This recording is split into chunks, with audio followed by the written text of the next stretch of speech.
The discourse around transitioning gets pulled left and right far too much. All the while, the voices that matter the most are often the voices the least heard. The conversation has been hijacked by politics and ideologies, so I want to take time to listen to the voice that should matter the most, a trans woman herself. So, what are some struggles you've faced with transitioning? Some struggles that I've faced with transitioning mostly come from that internalized dysphoria and self-loathing that you get when your body does not match your internal image of yourself, such as, not having the right figure, your voice, specifically with me, it's hair. A lot of that internalized self-loathing is very difficult to rationalize on a day-to-day basis. There are definitely things that I want to improve, that I know that I can improve, that I'm working on improving. Well, I'll jump right into the meat of this then, because you've mentioned a few times, even off recording, that your brother has been a huge role in your life. He's played a huge role in your life. So would you mind telling us about that? My story coming out to him is one that I think needs to be told, because it does give the people that may be in similar situations like me some hope. My brother is a staunch conservative. He's very, very politically on the right. And he follows some problematic people, such as, Ben Shapiro, Jordan Peterson, Steven Crowder, people that are very openly anti-trans. And that was incredibly intimidating, because he does not live with us full time anymore. He lives somewhere else with an aunt. And in that time, I came out to my mom as trans, as a girl. And I don't know if he knew. I don't know if my mom told him. But there was one week where he was coming home. He was coming home, and this was a good 6 months into transitioning. So I was acting as I felt I should, normal, what I would do normally. And for 3 days, it was just awkward. It was awful. There was this tension between us that was pretty palpable. You could cut it with a butter knife. When we were talking, when he was going out to go do, guy stuff, I don't know exactly what he was doing. I sat down across from him and I said his name. I just said, his name. And I said, I think you know what and who I am. And I know who you watch, who you follow, and I'm scared that you see me as some sort of monster. And I was, of course, crying the entire time because I was so scared. Mm-hmm. And he just freezes. He's putting on his shoes. He just freezes. He looks over at me while I'm blubbering on about blah, blah, blah, and he stands up and he looks over at me. I stand up, look over at him. I don't know what's going to happen. And he says something that changed my life forever. He said, my name, my dead name, because at that point he didn't know my chosen name. He goes, you'll always be my, and he was about to say brother, but he said, you're my sibling, and nothing will ever change that. Mm. And of course, at this point, I am a literal waterfall of tears. And I run over to him. I give him the biggest hug in the world. We're holding each other in each other's arms. I'm crying. And I start to and he's this, I'm actually taller than him, which is funny.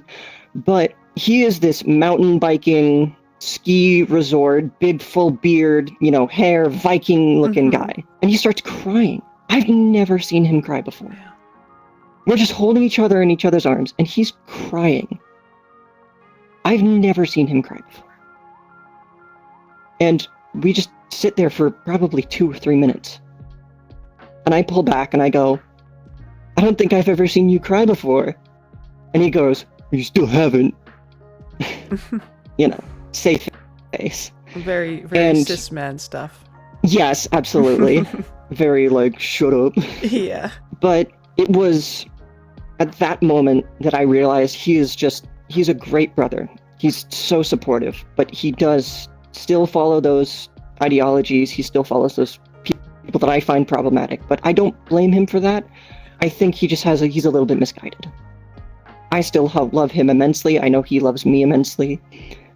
And so my relationship with my brother is good. It's good. And I think that was a very important point in my transitioning because it got one of my biggest fears off my chest, that my brother would hate me. That was genuinely powerful to hear. And I do want to say that I think that the balance that you find with still loving your brother and accepting him despite your differences is something that I would want to see more of, not only in our community, but of both sides. So I greatly commend you for that, honestly. Okay. And that story was genuinely pleasant to hear. I mean that. When you think back to your former self before transitioning, what do you see? Cringe is what I see normally, but I feel that, but please continue. Oh God, high school. Yeah. But what I see is somebody who was very much an egg. Was so obviously an egg. Like, you know, the cis male desire to be in a lovey-dovey lesbian relationship. Real. Kind of egg. There was definitely a time in around 2015, 2016, where I was at a very, very bad place mentally. I was, well, depressed, like super depressed. I think with the invention of Discord and better social media platforms, I think that I was able to make the friends that I have today, and they've stuck with me even through transitioning, which is so nice. I had one friend leave after I told them I was trans, and that hurt a lot, but, you know, whatever. If you want to be my friend because I'm me, then you don't deserve to be my friend. Were they a friend of a long time, or...? They were a friend of about 2 years, and I knew them from high school, so that was a little painful, but it's whatever. I've moved on. Is there any fears that you have or have had with transitioning? One of the biggest fears is that somebody is going to, down the line, take my rights away because of who I am and what I choose to do with my life. And that may be the political aspect of it. Personally, I think it's going to be it is a good thing that I am, being myself. Absolutely. So I don't think it's fear. I think it's just that the fear of something maybe happening. I think it's very normal that people are feeling anxious in this day and age about rights just being stripped away like they're like apples on a tree. It's absolutely absurd. After all, almost over 500 anti-LGBTQ bills have passed in the US this year alone. Jesus Christ, that's insane. Right. That's unfortunate. It is. What was it like realizing that transitioning was the path for you? How did you feel in that moment? How did I feel in that moment? I felt scared, but hopeful. Scared for the sake that maybe it's not for me, maybe it wasn't the right choice. But hopeful that it is. And hopeful that my life will improve, and I will feel better. I will feel more me. I will feel happier, more content. And so far, yeah, I do. I definitely feel better. What is one thing you'd tell trans women as a piece of advice? One thing, or probably more than one thing. There are people out there that are willing to help you, willing to be there for you, willing to be there with you. You're not alone. There's so many good people out there. It's just a matter of finding them.